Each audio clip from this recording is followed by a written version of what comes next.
Welcome to the War on the Rocks podcast, covering strategy, defense, and foreign affairs. My name is Nicholas Danforth, editor and host of the show. I've now succeeded in getting our speakers to pause for long enough that we can start the podcast, and then they will all continue talking. I'm delighted to be here with three of my favorite Iraq analysts. We have, in alphabetical order, joining us at the War on the Rocks office in Southeast DC, Dr. Denise Natali, the director of the Institute of National Strategic Studies at the National Defense University, who previously served as the Assistant Secretary for the Bureau of Conflict and Stabilization Operations at the Department of State. Thank you. Thank you, Nick. It's a pleasure to be here. We're also joined by Doug Ollivant, a retired Army officer, longtime friend of War on the Rocks, and former National Security Council director, as well as managing partner at Mantid International. Thanks very much. Good to be here. And finally, Dr. Bilal Wahab, the Nathan and Esther K. Wagner Fellow at the Washington Institute, who has previously taught at the American University of Iraq in Suleimani, where he established the Center for Development and Natural Resources. Thank you for having me. Great. Thank you all for coming to sit down today. We, as I think we just talked about, have way more than we're going to be able to cover in half an hour. But to try to get started off on the most general footing, because I think this might get in the weeds a little bit, but trying to keep it general for now, I wanted to ask each of you to give us a quick overview on what you think the state of Iraq today is. And let's go in the order I introduced you, Denise. Let me start with, Iraq is an extremely important strategic partner and has made important progress in stabilizing the country since 2003. But if I had to describe Iraqi state today, I'd say that it is a highly fragmented, institutionally weak state that has been co-opted by non-state armed groups, which enable regional penetration and pockets of instability in the country. That is Iraq today. Doug. I'm going to differ a little bit with Denise. I think Iraq is far more stable than we like to admit in the southern 15 states. I think in some ways Iraq has flipped. We're used to thinking of the northern part of the KRG around Erbil and Suli as being the stable part of Iraq and Baghdad in the south as being unstable. I think those two have largely flipped. Baghdad has been on a pretty good pathway the last year until obviously the war in Gaza has inflamed passions in the region, particularly with the Islamic resistance group. So that's a huge and unavoidable caveat.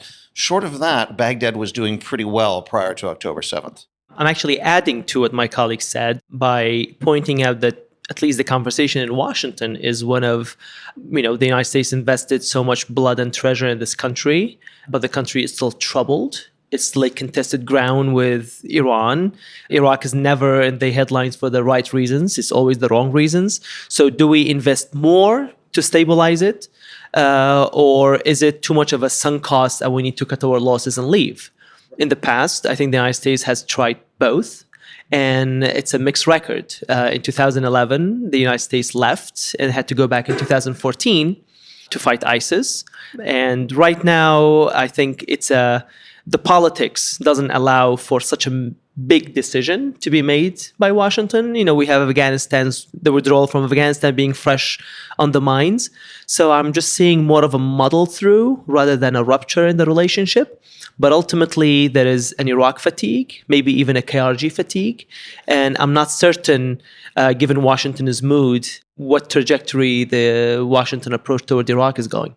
Right. And part of the reason I'm glad you're all here is to try to fight that fatigue. I think I very much sensed that this is something that we want to respond to by putting this back in the center of the conversation.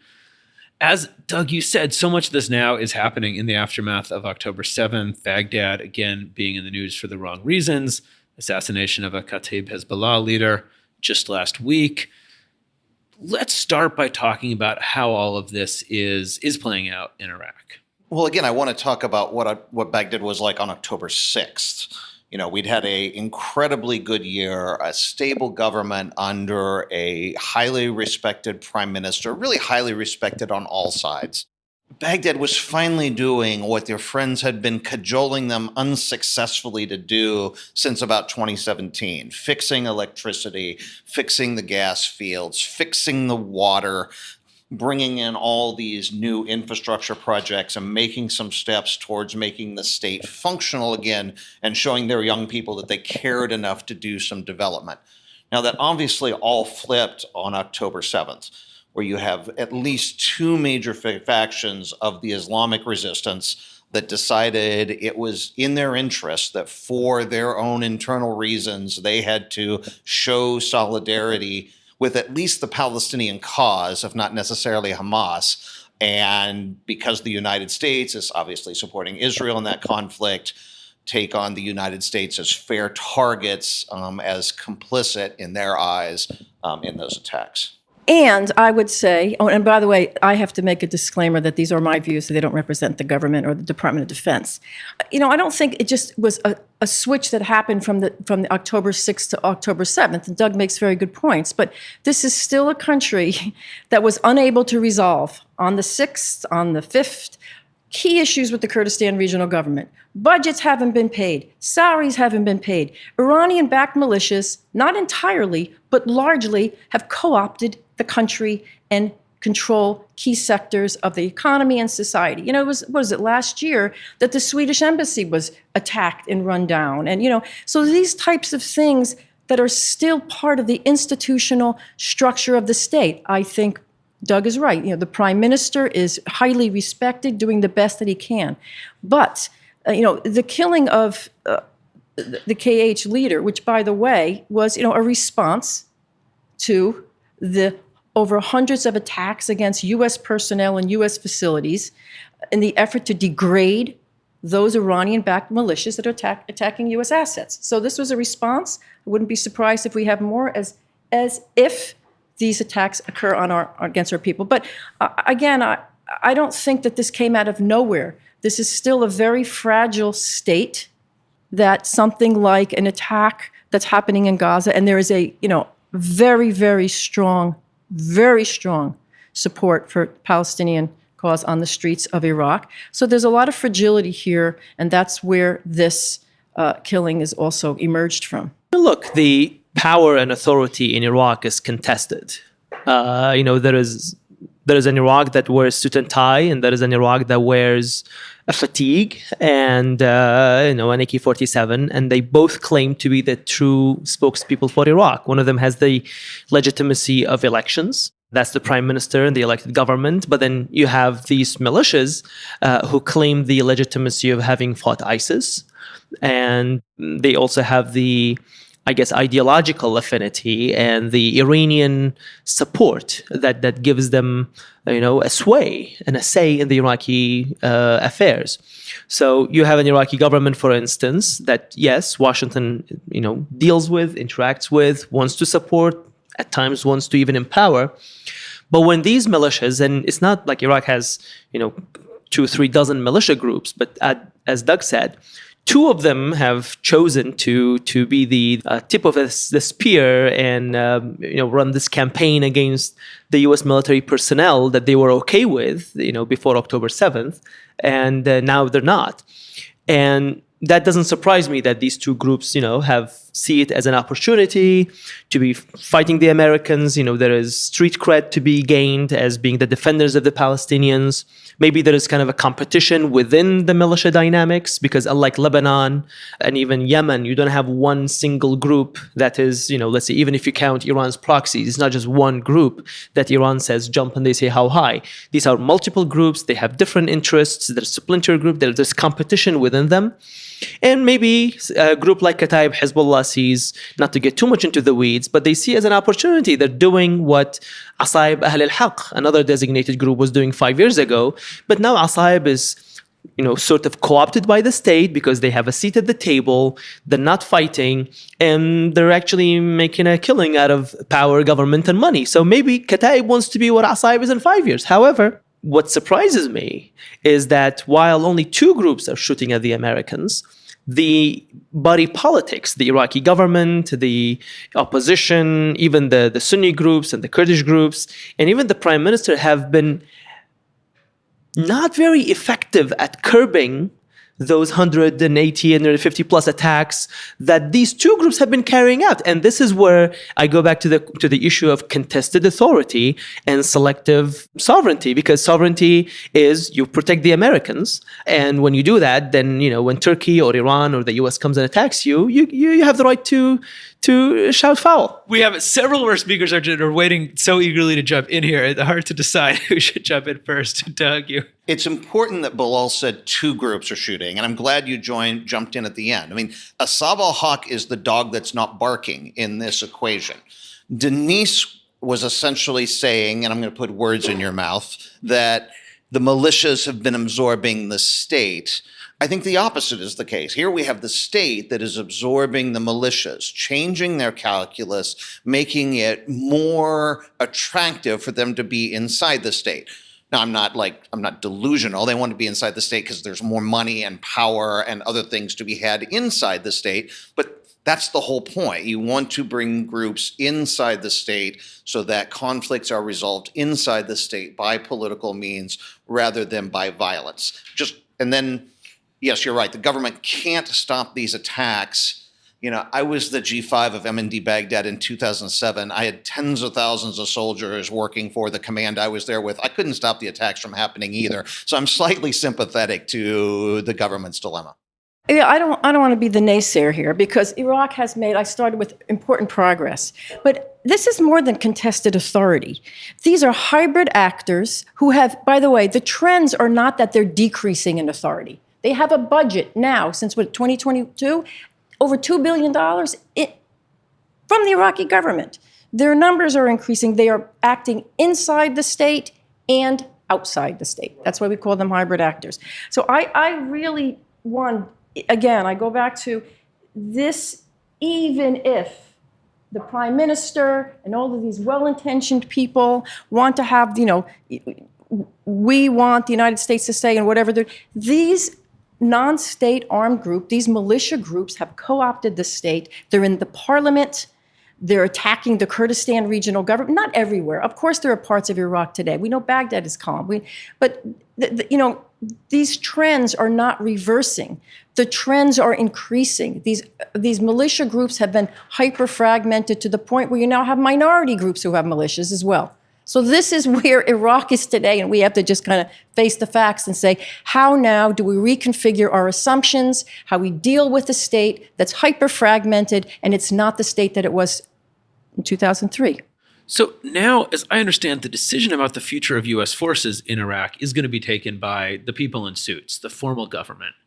Talk us through what that decision looks like. What are the people making it trying to achieve? What's likely to happen there? We've been here before. There was a time that the U.S. has combat forces on the ground. This was the latest episode of it was after the ISIS mission, where the United States, led a coalition that defeated ISIS. A almost similar situation was what Iraq is going through. What we're going through is kind of a deja vu. So then the government in suits negotiated a deal where U.S. combat forces would leave and only advisors stay. And I'm doing air quotes here because it's basically renaming the U.S. military personnel from combat forces into advisors, because they still have the capability of carrying out attacks and defending themselves. And that somehow, that semantic change was enough to give us the quiet that, Denise and Doug talked about earlier. But then all of that was out of the window after October 7th. They decided that, these advisors are now combatants and they have to be kicked out. And while the militias say that every American soldier has to leave, the Iraqi government is negotiating the end of the coalition and replacing it by a bilateral agreement with the United States. I am personally not sure how that would appease the militias, how the Iraqi government is going to sell that to a group like Kataib Hezbollah, because I don't think the problem is with the coalition. The problem is with the United States. So even if you rename them one more time, I'm not sure how that's going to fly. But the Iraqi government officials keep telling us and Washington that is what it takes. It's going to empower the government to get rid of one excuse that these militias have to attack the United States. Just a correction. I don't think that there was just quiet on October 6th. I actually think there was an underneath instability. On the surface, yes, but the fact that something can turn so quickly means that there wasn't really that much stability. But I do want to get back to this debate. Okay, so some people are using the word withdrawal. We are using the word a transition. But I think the more important question is, and this started, by the way, in last year when there was quiet. How do we talk about transitioning to a normal relationship with Iraq? Iraq remains a strategic partner. We signed a strategic framework with Iraq. That will continue. But what they're doing now is with the U.S. and our Iraqi partners as part of a higher military commission to assess Iraqi Defense Forces strategic capabilities, the security environment on the ground, and to determine what type of security relationship and partnership we should have Iraq in the future. No one's saying withdrawal right now, but certainly, and I see this goes beyond October 7th, goes beyond killing of Qasem Soleimani. It should look at where can we realistically influence the region today? And let's look out inside our country, if I may. Whatever happens in the next election in our country, there's not a whole host of growing support to keep American military personnel overseas, not in Syria, not in Ukraine. We work with our local partners on the ground. Even if the Iraqi government said stay, we need to look inside our government and the trends ahead. And I don't see them looking at a permanent, long, non-ending presence, a military presence in Iraq. So we should prepare responsibly to transition to a normal relationship with Iraq. Right. No one likes foreign troops on their soil. Look at the Okinawans. We have periodic disagreements with the Germans. You only take foreign troops on your soil because you have an existential need for them. And the existential need for Iraq has dissipated.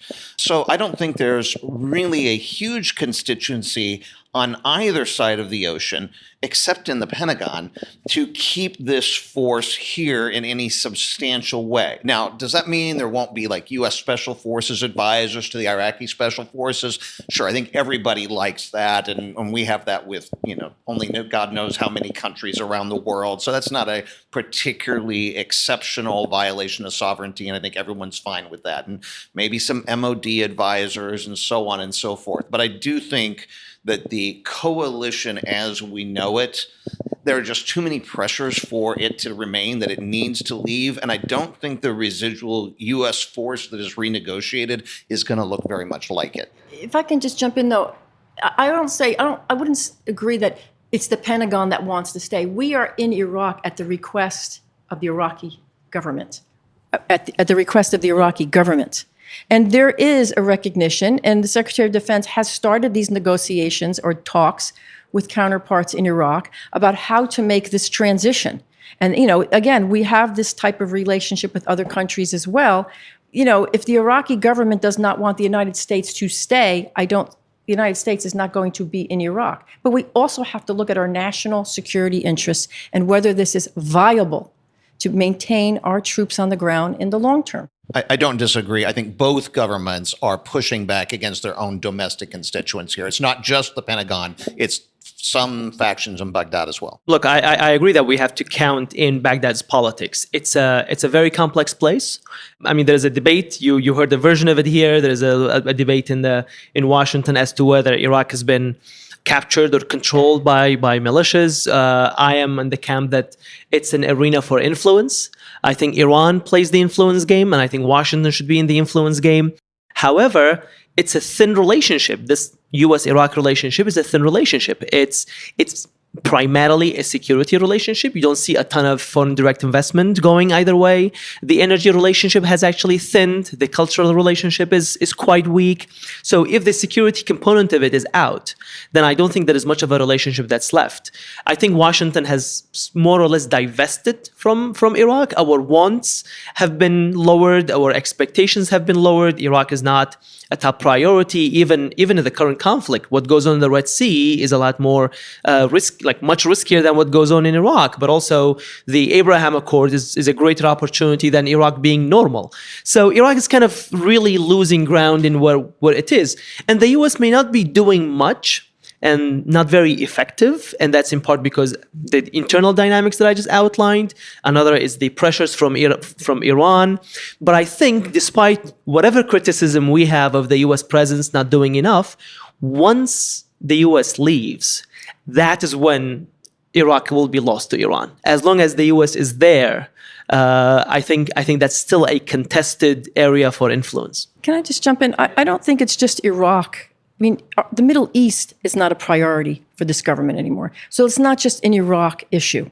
But let me just say, I mean, to all of these points, the whole issue with escalation is that it doesn't always happen the way or where anyone wants it to. And as it sounds like we've already seen, regardless of what the story on October 6th was, since October 7th, it certainly does, there has been escalation in Iraq. I always hear people say that Iraq doesn't want to become the site of a conflict between Iran and the United States. Is that something Iraq's going to have a say over? Is this kind of escalation likely to worsen? Are you surprised it's not worse yet? Do you expect it to get worse?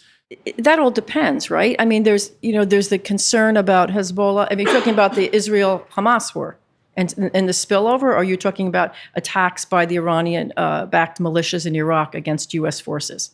Well, if they're not as closely linked, or if there are other dynamics going on, by all means, talk about those. But to the extent this all does seem to be wrapped up in itself. Sure it does. So across the Middle East, you're seeing, right, domestic populations pressuring their governments, and let's look at the Middle East, in support of Palestinians, largely, correct? So you have now even some of the regional partners that we want to work with, that we're working with, are not as supportive of using their regions as staging grounds to conduct attacks. This is something we have to worry about. It's not just Iraq. So that's one issue, is to what extent the domestic pressures are going to inhibit the types of responses that we want to have to secure our people and our assets. But how much control does the Iraqi government itself have over these militias? Iran is going to be a permanent presence, whether you want to call it influence or you want to call infiltration, in the region. So we, the United States, in my view, needs to assess. We know that the Iraqi state is weak. There's Iranian-backed militias that control a vast, and Iran is going to be there for a long time. Are we trying to push back Iran? And by the way, there's not a lot of regional support because much of the region also maintains relations with Iran. So we don't have allies and partners that see eye to eye to us. Our partners on the ground can't work with us to the extent that we want. So we should be reassessing how we can achieve our strategic objectives when the other parts of this assessment have changed over time. I think Denise makes a very important point. I mean, we're here to talk about Iraq, and that's what we're all experts on. But you do have to look at the neighborhood in which Iraq lives. And we've been incredibly successful in getting the Saudis and the Iranians closer together over the last couple months. Unfortunately, it's because they're opposed to our policies. This is all happening in a regional context, and I think it is important for us to remember that while we see the Gaza war one way, in the region, on the street, not just in Iraq, but throughout the region, the Palestinian cause is very popular. I would add that, again, to rehash my earlier point, maybe the U.S. is not doing much and achieving much and meeting the objectives, but it will be a lot worse once the United States leaves. And again, deja vu, we've been there. And let's not, I know we're talking about Iraq, but the military component is very tightly linked to the situation in Syria. It's basically whichever shoe falls first. Yes, the Iraqis talk about ISIS not being the kind of threat that it once was, but I think ISIS in Syria is still very much a threat. And let's just remember that ISIS invaded a third of Iraq from Syria. The other point I want to very quickly make is that U.S. leverage, while Washington underestimates its leverage. Usually you see and you hear American officials throw their hands in the air and say, Bilal, what do you want us to do? What do you expect us to do? We don't have 150,000 troops on the ground anymore. Okay, true. But I want to also offer that while Washington underestimates its leverage, the Iraqis actually overestimate Washington's leverage. And there is something to be done with this mismatch of perceptions. And I mentioned ISIS, and it seems that the U.S. was very effective. This is going back to Denise's kind of larger point about the region. The U.S. has been very effective in leading coalitions and even unilaterally going against ISIS and Al-Qaeda. al-Qaeda.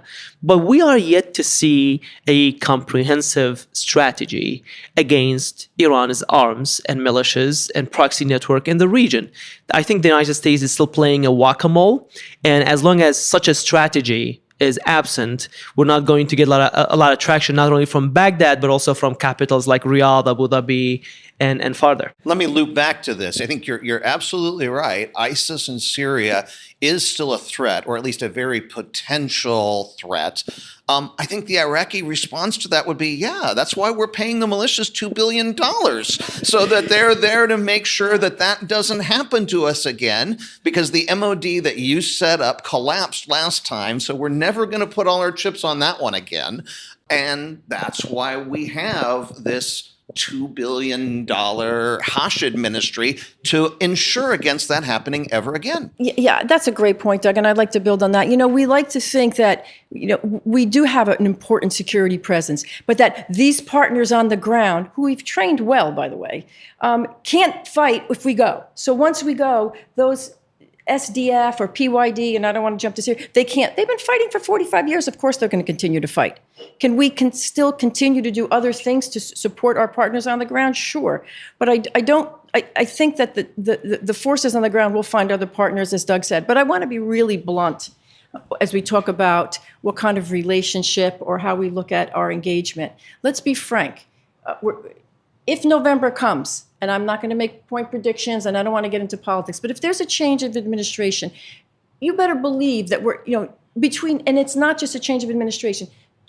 People talk about not wanting to engage in forever wars, and that has been said again and again. So I cannot imagine in a couple of years having this conversation about we should keep our forces in Iraq if we don't see significant change, if we have a change of administration. Can't see it. Let's look into the future. Let's look 2 years ahead. How do you prepare for that responsibly? And I say the same thing about our partners in Syria. We shouldn't talk about it, but if we really cared about the whole thing, it's not stay, stay, stay. They say to me, please have us cut a deal with the Syrian government because we have no other option. And we just published that article the other day. I encourage people to read it.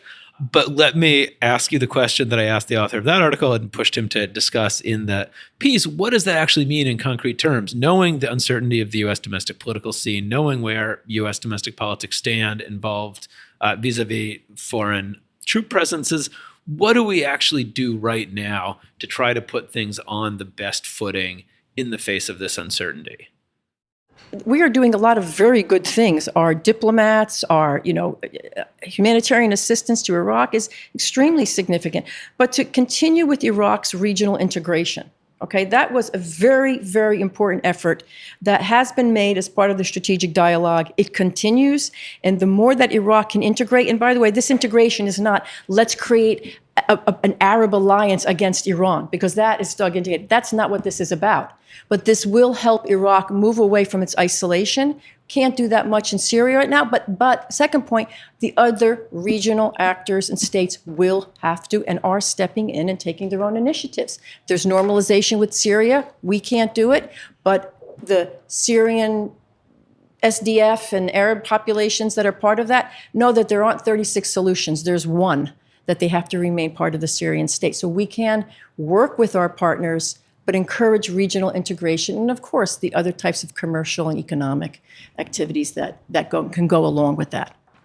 I would just quickly add that, I said earlier that the security seems to be not part of the relationship, it has become the relationship. But there's a lot that can be done in spaces that actually no one else is engaging.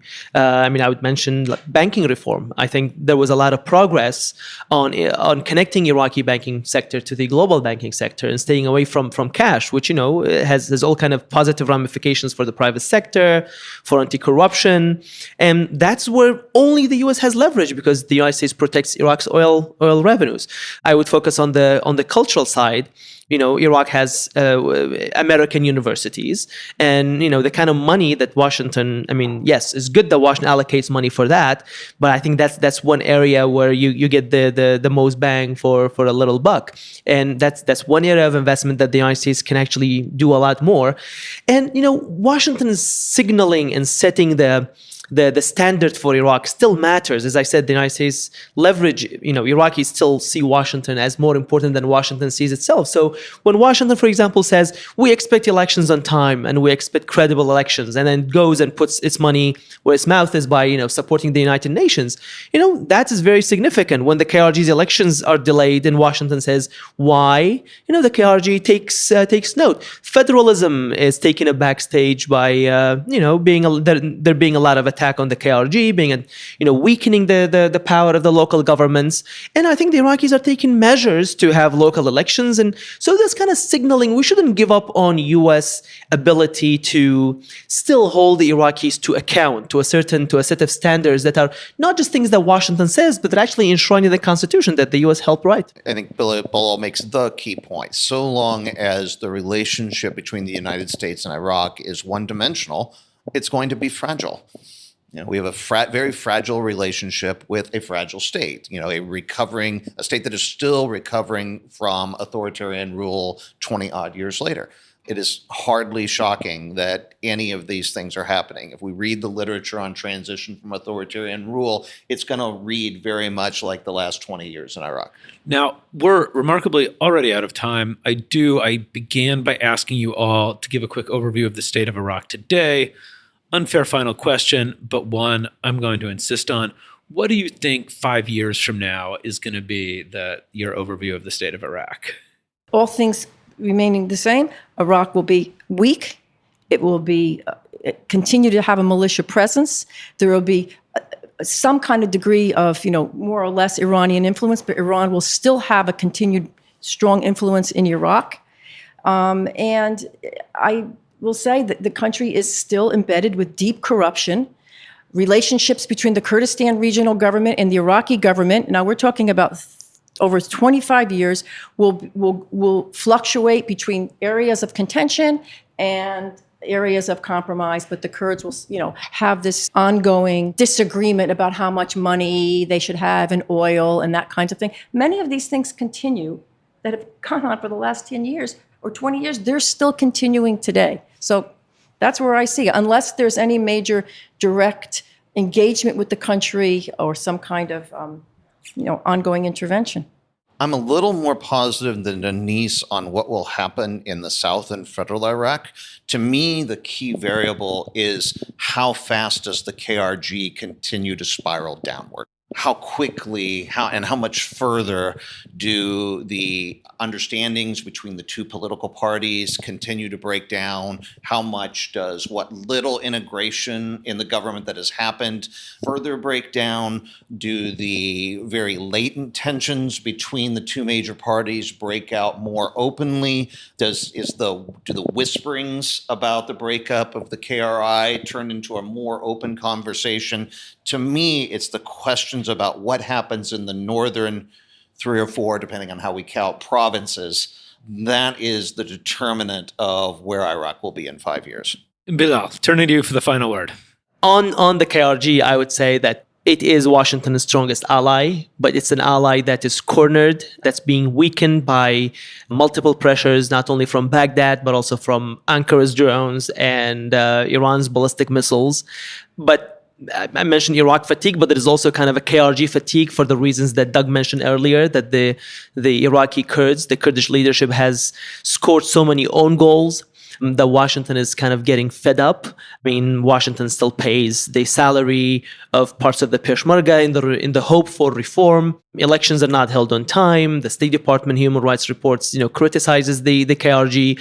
All the while, Baghdad doesn't allow the KRG to export its oil. As I said, Iran shoots ballistic missiles and Turkish drones take a measure.